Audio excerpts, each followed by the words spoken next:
Bismillahirrahmanirrahim. Assalamualaikum warahmatullahi wabarakatuh dan salam sejahtera untuk kita semua. Hari ini saya akan mencoba untuk memberikan sedikit pengantar tentang kewirausahaan yang menjadi mata kuliah MBKM, Merdeka Belajar Kampus Merdeka.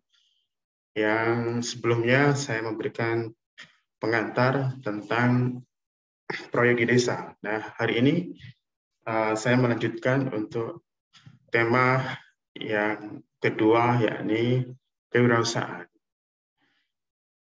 Mata kuliah MBKM ini adalah mata kuliah spesial, sehingga kita perlu mencermati secara detail apa sebenarnya tujuan dari mata kuliah MBKM, khususnya pada kewirausahaan ini, sehingga nanti ketika kita melakukan kegiatan di lapangan, kita tidak melenceng jauh dari rambu-rambu yang sudah ditetapkan. Jadi kita coba fokus, sebenarnya kewirausahaan ini sebenarnya fokus pada kegiatan seperti apa. Ya, ini coba akan saya share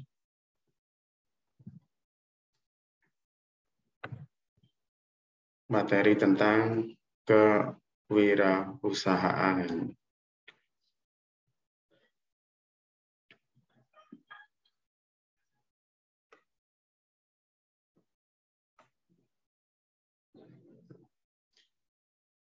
Ya, jadi kewirausahaan ini adalah spesifik ya. Kalau kemarin proyek di desa juga spesifik. Proyek di desa adalah mahasiswa benar-benar join ya, benar-benar join dengan proyek yang sedang dilakukan di desa. Proyek yang dilakukan oleh kepala desa ataupun masyarakat ataupun stakeholder swasta, di situ yang artinya memang benar-benar ada proyek tersebut. Misalnya mau memperbaiki BUMDes, misalnya koperasi desa atau usaha-usaha yang lain. Misalnya ketika sebuah desa memiliki proyek One Product, One Village, misalnya. Itu juga termasuk proyek. Jadi, proyek-proyek yang didanai oleh pemerintahan desa. Nah, mahasiswa bisa join ke situ. Jadi, jelas itu ya. Itu. Nah, sementara kewirausahaan ini seperti apa? Nah, berikut ini coba saya akan berbagi sedikit ya. Kewirausahaan. Jadi, kewirausahaan ini memang tadi saya katakan adalah mata kuliah spesifik kegiatan MBKM. Jadi perwujudan pembelajaran berpusat pada mahasiswa, student center learning, yang sangat esensial, benar-benar esensial karena mahasiswa ini benar-benar di hari awal sudah disarankan untuk merancang program dan dosen ataupun juga nanti misalnya DPL hanya mendampingi, menemani, memberikan perspektif, dan tetap saja bahwa eksekusi ada di mahasiswa. Nah, pembelajaran tersebut memberikan tantangan dan kesempatan untuk mengembangkan kreativitas untuk yang kewirausahaan ini. Kalau yang proyek di desa adalah kolaborasi, ya, mengembangkan kolaborasi. Sementara untuk yang kewirausahaan ini adalah mengembangkan kreativitas, kapasitas, ya, mengembangkan kapasitas mahasiswa sudah punya ide-ide, lalu ide-ide itu dikembangkan. Awalnya dari sekedar imajinasi yang ada di pikiran, nah sekarang direalisasikan, ya, keberbadian yang awalnya lebih banyak kehidupan di kampus, nah sekarang coba untuk berkolaborasi dengan mitra di masyarakat. Jadi benar-benar ini adalah tantangan dan juga kebutuhan mahasiswa untuk mengembangkan soft skill-nya, keterampilannya di lapangan, praktek secara langsung. Nah, ini mungkin berbeda dengan mata kuliah yang lainnya.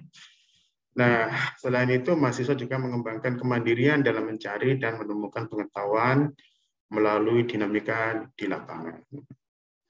Permasalahan real, nah tadi katakan bahwa tetap saja bahwa MBKM itu adalah mengajak mahasiswa untuk fokus kepada masalah-masalah sosial, masalah-masalah real di masyarakat, melakukan interaksi sosial, ya. Apalagi di era sekarang ini, era digital, orang lebih menjadi semacam autis sosial, ya, lebih pada gadgetnya, main game atau istilahnya banyak menggunakan waktunya untuk konsumsi di media sosial ataupun di tadi itu dengan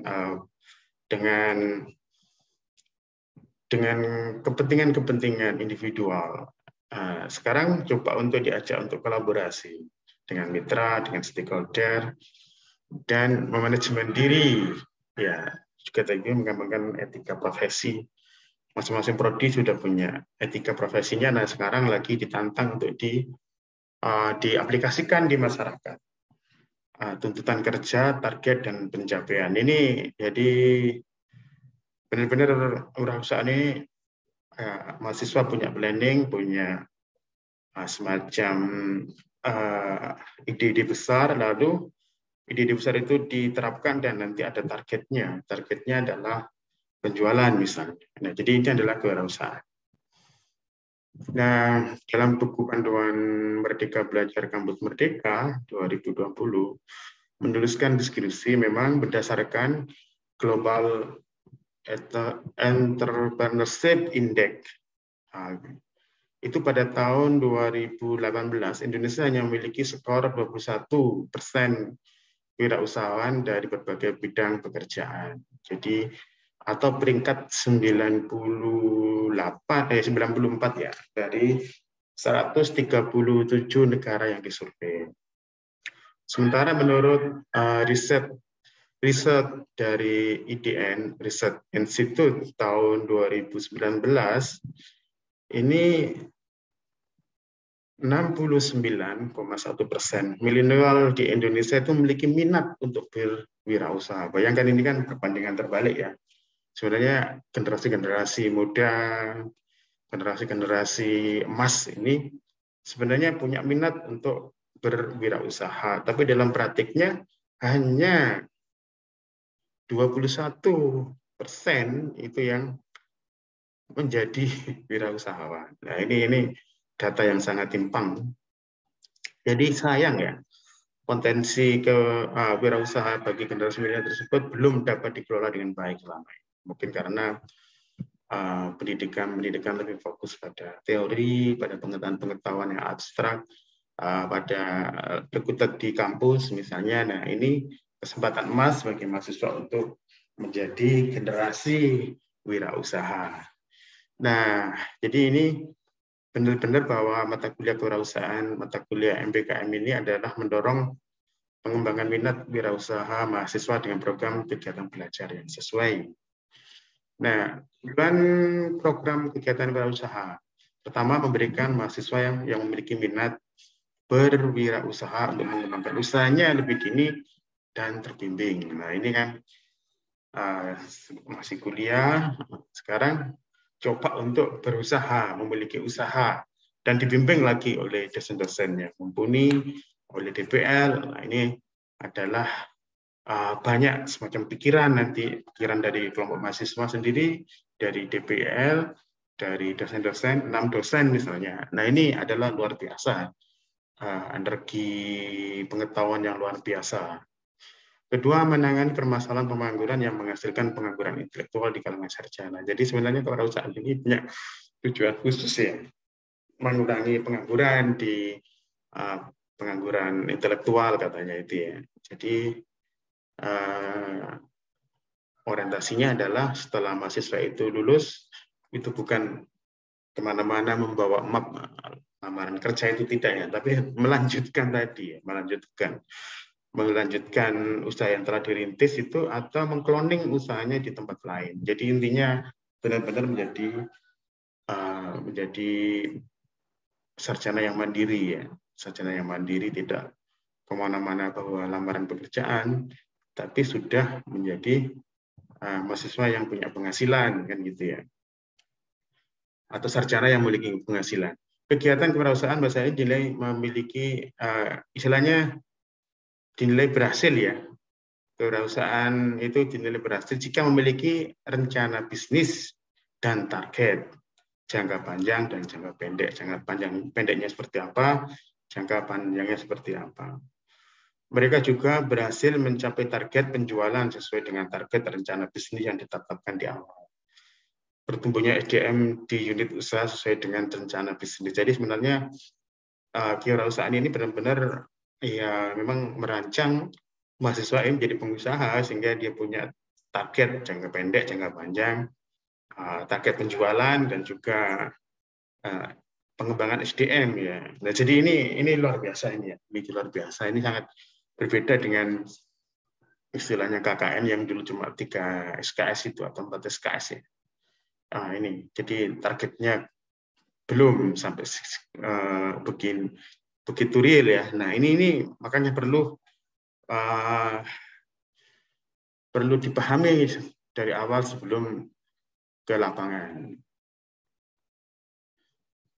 Dengan mengacu pada buku panduan MPKM 2020, maka kewirausahaan tidak hanya membantu masyarakat, tetapi juga berkolaborasi dengan warga. Maksudnya melakukan pengembangan kegiatan kewirausahaan bersama warga secara individu maupun membantu kelompok masyarakat di pedesaan dengan mengembangkan kewirausahaan guna mengembangkan ekonomi individu, kelompok, komunitas, dan warga. Jadi yang dikembangkan itu adalah targetnya adalah ekonomi atau warga secara individu ya, atau kelompok atau komunitas dan warga. Jadi tetap saja bahwa kewirausahaan ini targetnya adalah punya mitra. Jadi walaupun misalnya tadi bahwa mahasiswa punya gagasan ya, ingin mendirikan usaha misalnya. Nah, mendirikan usaha ini juga harus melihat konteks ya, ada kearifan lokal di sana, bahan-bahan yang ada di masyarakat itu, lalu melibatkan masyarakat, sehingga usaha yang digagas oleh mahasiswa itu bukan usaha-usaha seperti mahasiswa, terus membuka usaha di depan kampus, itu tidak ya. Tapi ini benar-benar adalah terjun ke masyarakat, di situ melihat potensi dan mengajak masyarakat atau mitra, baik individu atau kelompok, komunitas atau warga. Jadi ini target mitranya bisa beberapa individu atau kelompok atau komunitas atau warga. Nah, jadi ini semacam mahasiswa ini punya semacam ide kan gitu ya, lalu akan dikembangkan bersama warga. Nah,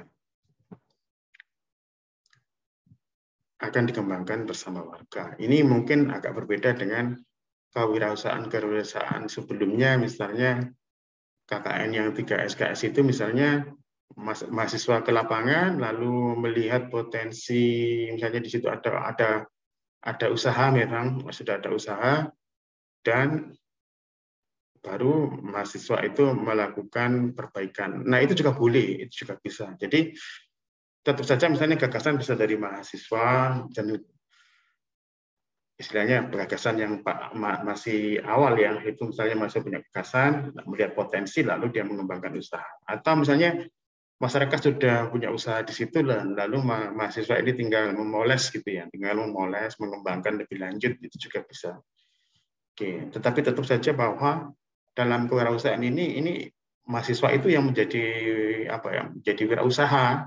Jadi ada masyarakat juga menjadi wirausaha dan mahasiswa juga menjadi wirausaha. Jadi tidak hanya sekedar fasilitator ya, tapi dua-duanya menjadi wirausaha gitu ya. Nah, dalam struktur kurikulum MPKM seperti di UNESA yang dikembangkan itu, beberapa kegiatan kewirausahaan misalnya adalah mengembangkan kuliner, mengembangkan usaha teknologi sederhana.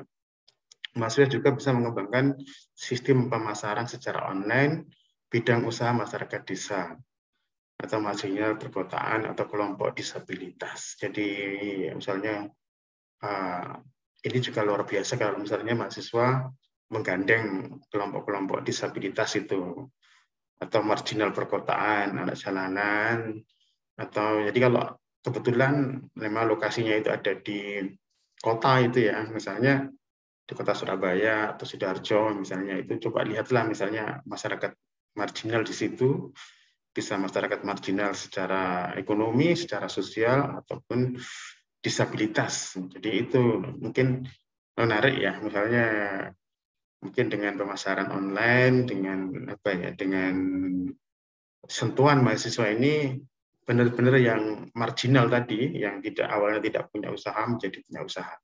Jadi semacam mahasiswa ini mengajak kolaborasi, ya, mengajak usaha bersama, dan ya menjadikan mereka sebagai mitra dari kelompok marginal, orang miskin perkotaan, anak jalanan, atau disabilitas. Nah, sebenarnya perusahaan ini ya pernah memang Kabupaten Ponorogo itu pernah meminta UNESA untuk semacam observasi awalnya. Mereka ingin ada semacam KKN, kegiatan ke KKN di Bojonegoro, di Ponorogo. Nah, kami waktu itu sudah pernah ke sana juga ya, dan memang ketemu dengan kepala desa dan menyambut baik ya. Bahkan waktu itu di beberapa desa, kepala desa itu memberikan semacam janji kalau ada mahasiswa yang mau KKN di Ponorogo disediakan gratis penginapannya. Jadi penginapannya itu gratis. Jadi kami sempat juga bernegosiasi, tapi karena pandemi waktu itu, sehingga tahun 2020 waktu itu memang akhirnya KKN itu kan di daerah masing-masing ya, sehingga target untuk KKN di Ponorogo ini akhirnya tertunda. Padahal waktu itu sudah ada MOU dengan UNESA dengan Kabupaten Ponorogo, dan kami juga sudah bertemu dengan beberapa kepala desa dan warga, dan idenya menarik ya sebenarnya. Jadi di beberapa desa di Ponorogo itu banyak masyarakat yang ya mengembangkan kuliner soto ya, soto. Soto ini berbeda dengan soto Lamongan. Kalau Lamongan kan terkenal dengan branding soto ayam ya. Tapi lalu ada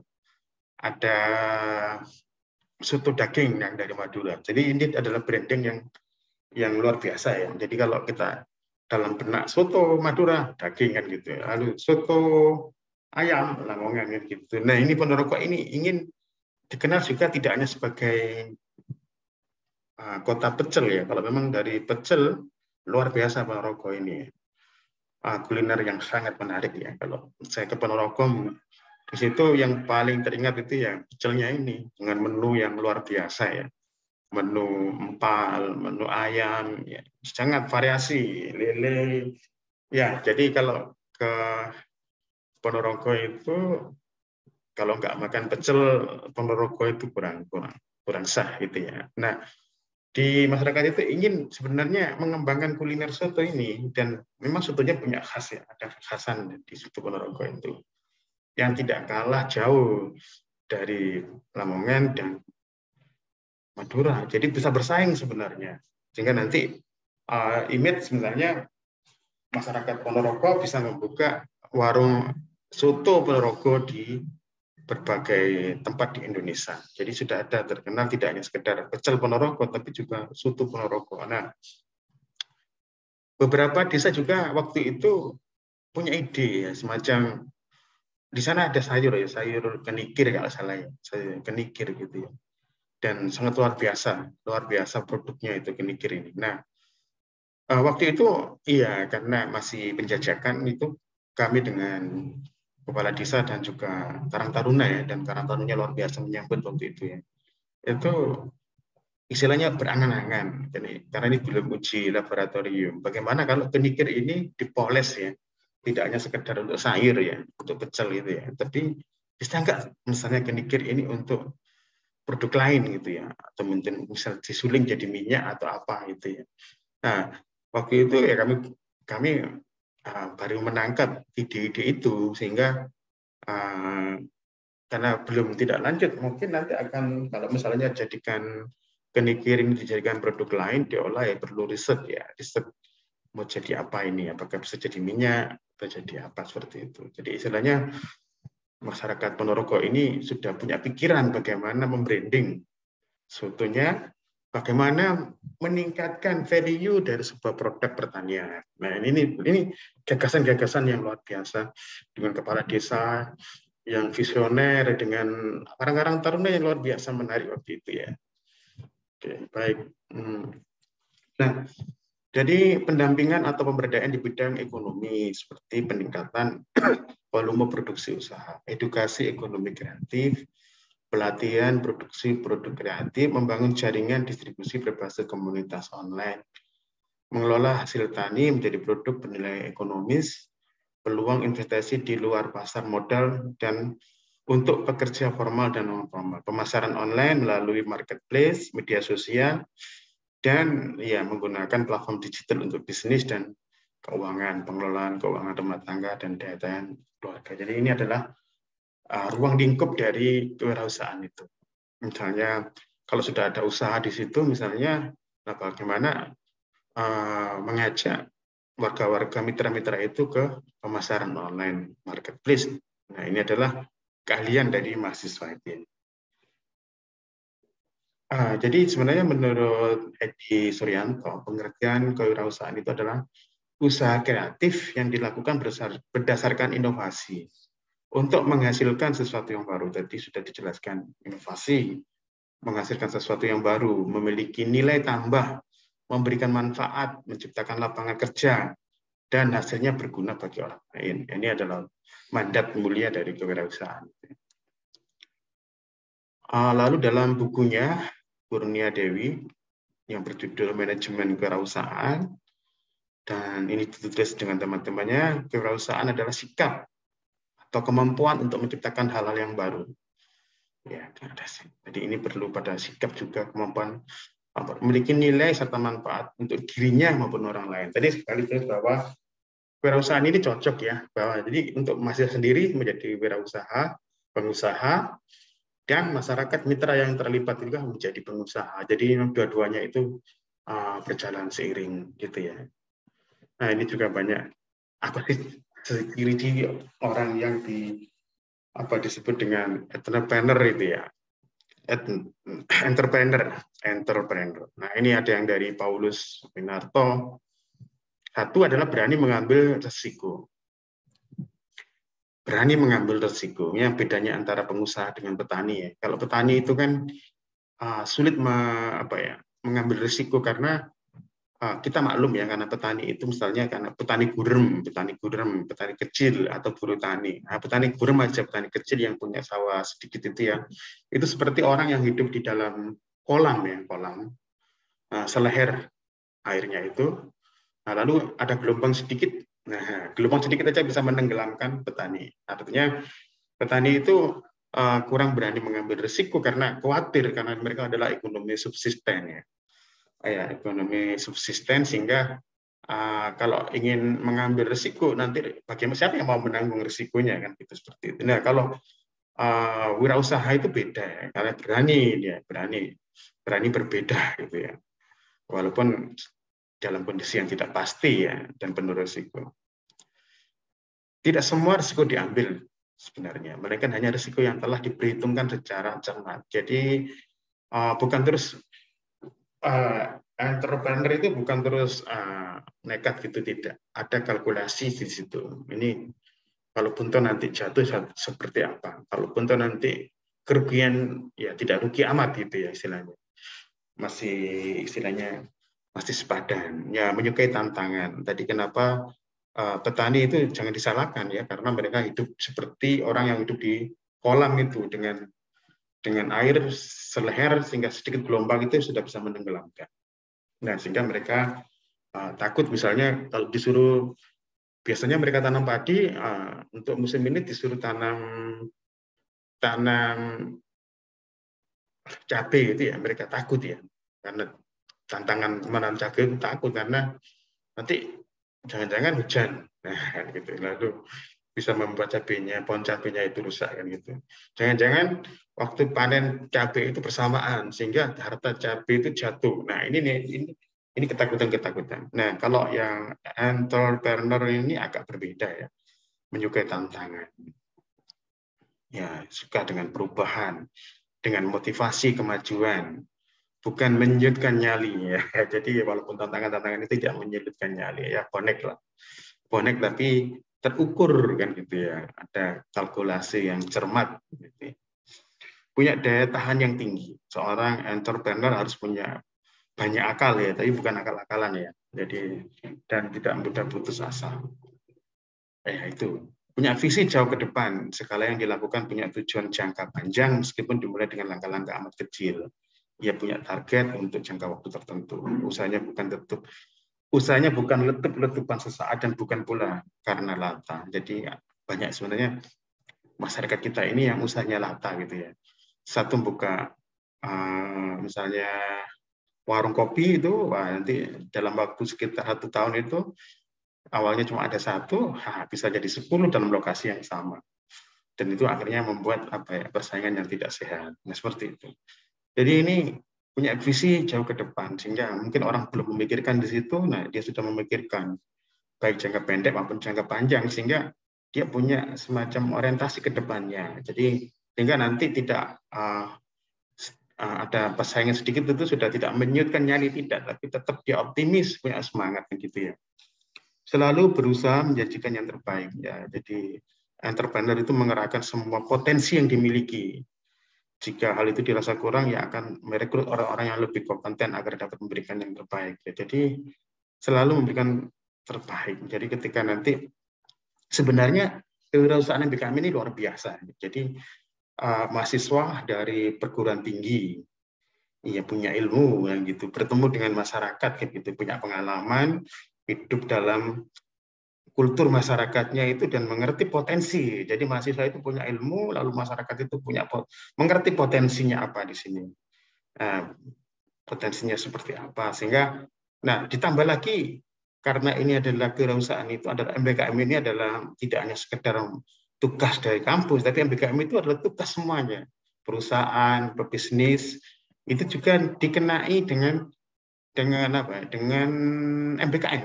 Jadi Pak Menteri ini luar biasa ya, tidak hanya sekedar kampus yang diobrak-obrak untuk MBKM, tidak, tapi juga perusahaan, juga dinas-dinas yang lain. Sehingga ini adalah semacam energi yang luar biasa. Tinggal sekarang bagaimana mahasiswa itu memanfaatkan momentum itu kan gitu ya. Jadi bisa mendatangkan dari kampus, mendatangkan dari pebisnis, mendatangkan dari dinas-dinas perdagangan atau apapun untuk istilahnya merealisasikan gagasannya tadi itu. Nah ini, jadi seperti itu. Itu adalah 5 ciri entrepreneur ya, menurut Paulus Winarto. Nah, jadi peran fasilitator sangat mulia, yaitu mendorong mitra memiliki jiwa entrepreneur dan kewirausahaan. Jadi nanti itu mahasiswa juga akan memiliki jiwa entrepreneur, lalu dia mendorong mitranya juga memiliki jiwa entrepreneur. Nah, ini adalah luar biasa. Nah, Rinal Kasali dalam bukunya The First Step to be Entrepreneur menyatakan dengan tegas bahwa entrepreneur merupakan seseorang yang menyukai perubahan. Ya, jadi kalau Anda tidak suka perubahan, ya bukan entrepreneur kan gitu ya. Dan gitu ya. Jadi dia mau spekulasi, tapi terukur spekulasinya itu ya. Terukur misalnya ya jangan-jangan terus membuat semacam usaha tapi di situ nggak ada bahannya ya, itu jangan ya. Jadi tetap saja bahwa harus mempertimbangkan kearifan lokal, bahan-bahan ada tersedia di lapangan itu. Makanya kenapa mata kuliah MBKM itu pentingnya observasi di lapangan seperti itu.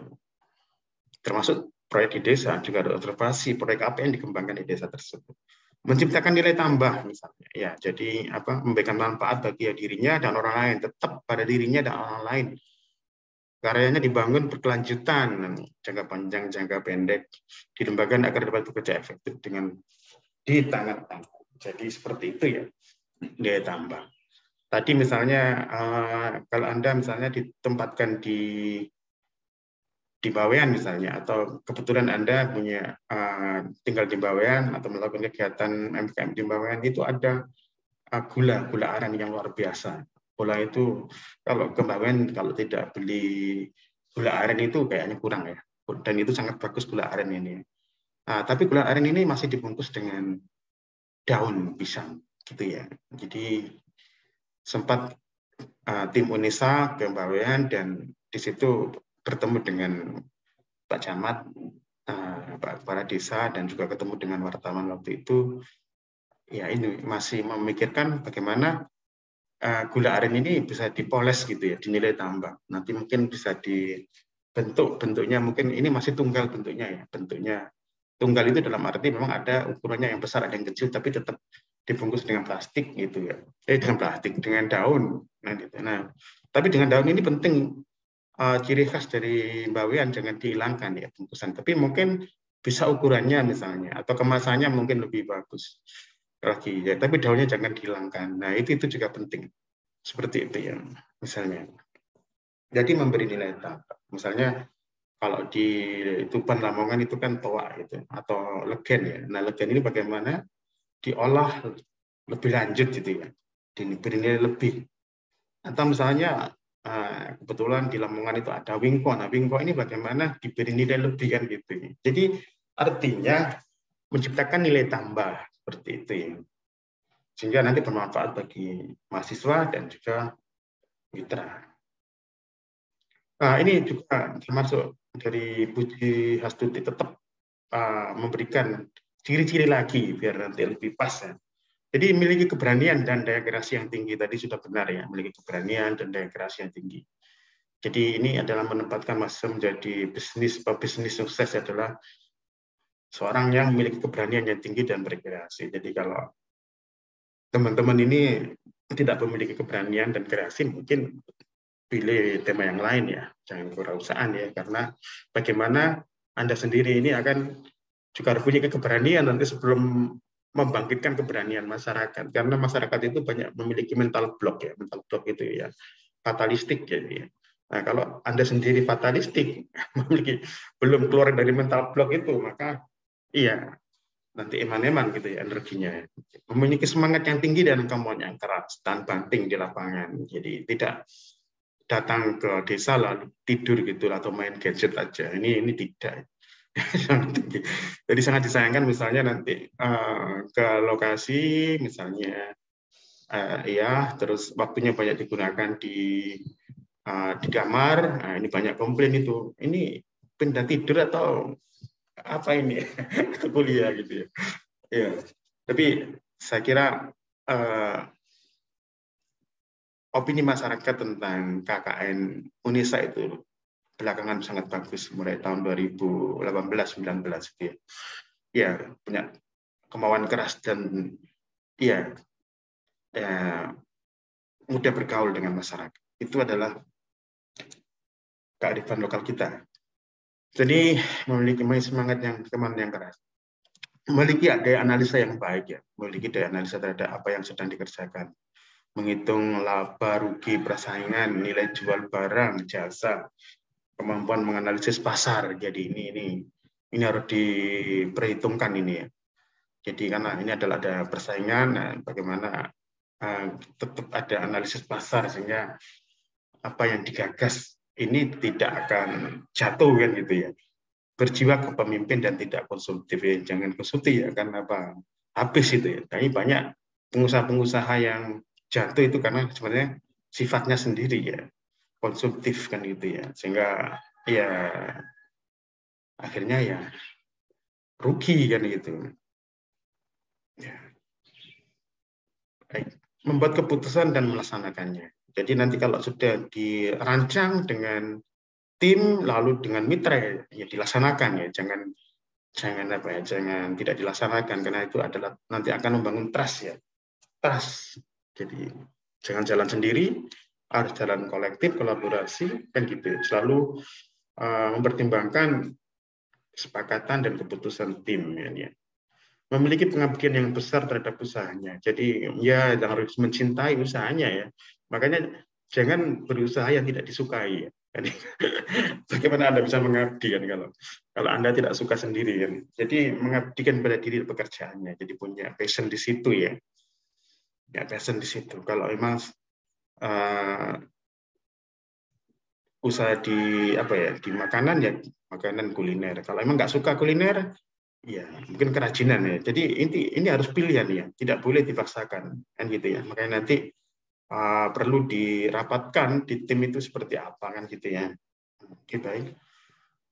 Jadi kewirausahaan adalah sikap individu dalam menangani usaha dan atau kegiatan yang mengarah pada mencari, create, menciptakan, menerapkan cara kerja baru, teknologi baru, produk baru, atau memberi nilai tambah barang dan jasa.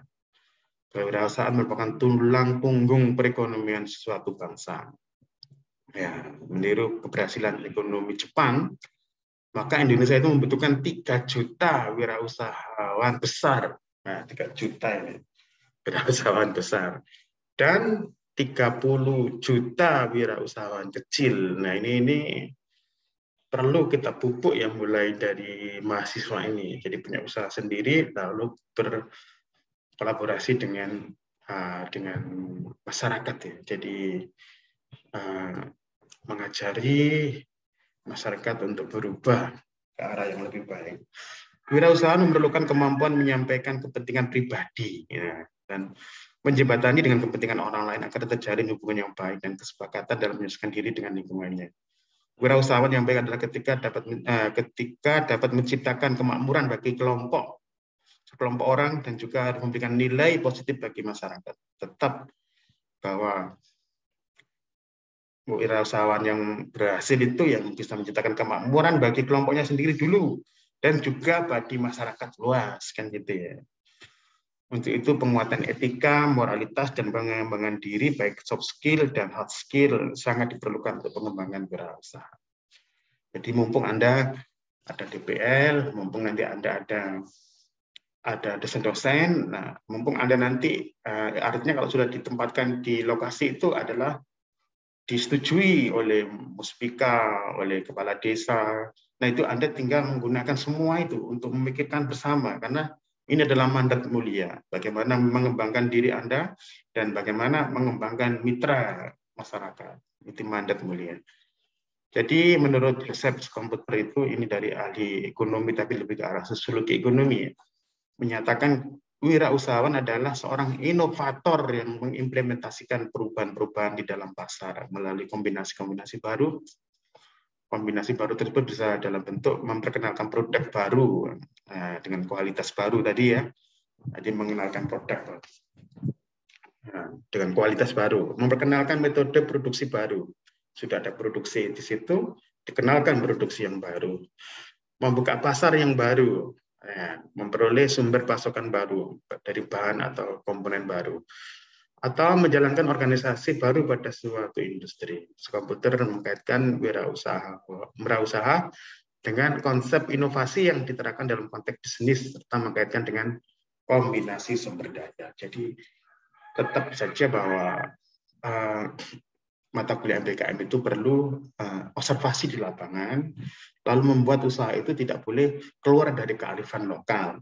Jadi tetap mempertimbangkan aspek potensi di lokal itu apa, misalnya. Nah, jadi dan juga melibatkan warga itu adalah kearifan lokal. Jadi beberapa kali saya mengobservasi misalnya pameran produk KKN, saya tertarik waktu itu saya datang ke IAIN Pamekasan ya. Jadi itu ada produk yang menarik, itu produk ontong pisang ya, ontong pisang. Jadi ontong pisang ini dibuat apa kayak semacam daging dendeng gitu ya. Jadi rasanya kayak daging dendeng. Persis rupa wajahnya juga sama. Kalau dimakan itu rasanya enak. Ya, itu luar biasa. Tapi jangan sampai kita membuat produk dari ontong itu kalau di situ nggak ada pohon pisang yang memadai kan gitu ya. Misalnya pernah juga ada yang membuat apa ya macam gas dari dari kotoran sapi itu, tapi ternyata sapinya kurang memadai, jumlahnya sedikit, itu juga gagal ya.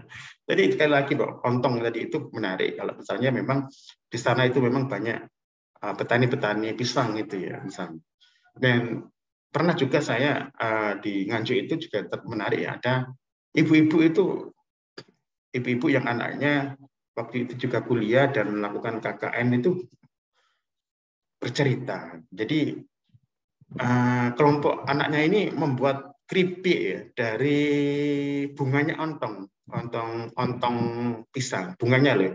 Tadi kan yang dari Pamekasan tadi, yain Pamekasan itu kan ontongnya kulit apa semacam yang lebar-lebar itu ya, warna merah apa merah gelap itu ya.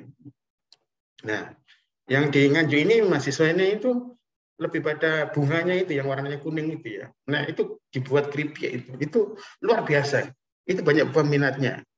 Banyak yang waktu itu banyak yang pesan. Tetapi kembali lagi pada bahannya nggak ada. Bahannya nggak ada. Jadi sekali lagi bahwa tetap mempertimbangkan bahan ya. Bahannya itu ada melimpah nggak kan gitu ya. Jadi sebenarnya dari pisang itu banyak bisa dijadikan wirausaha yang kreatif ya. Jadi misalnya ontongnya tadi, terus bunganya atau batangnya itu bisa juga misalnya untuk pakan ternak ya. Jadi tetap saja misalnya usaha apa ini itu lihat dari apa ya, dari pasokan bahannya ini perlu. Jadi itu ya. Jadi kewirausahaan ini sangat menarik, saya kira menantang untuk adik-adik mahasiswa menjadi pengusaha dan berkolaborasi dengan masyarakat sehingga tidak hanya mahasiswa ini yang berkembang tapi juga masyarakat dan mitranya. Tapi ingat bahwa mata kuliah MBKM ini punya tujuan mulia. Sekali lagi ada kearifan lokal di sana, observasi, lalu bahan apa yang melimpah, lalu muncul gagasan ide itu dan libatkanlah masyarakat itu ya. Nah, jadi itu. Jadi kalau tutorial yang pertama adalah proyek di desa itu adalah mahasiswa melihat mengintip proyek apa ini yang ada yang dikembangkan, lalu kolaborasi join di situ.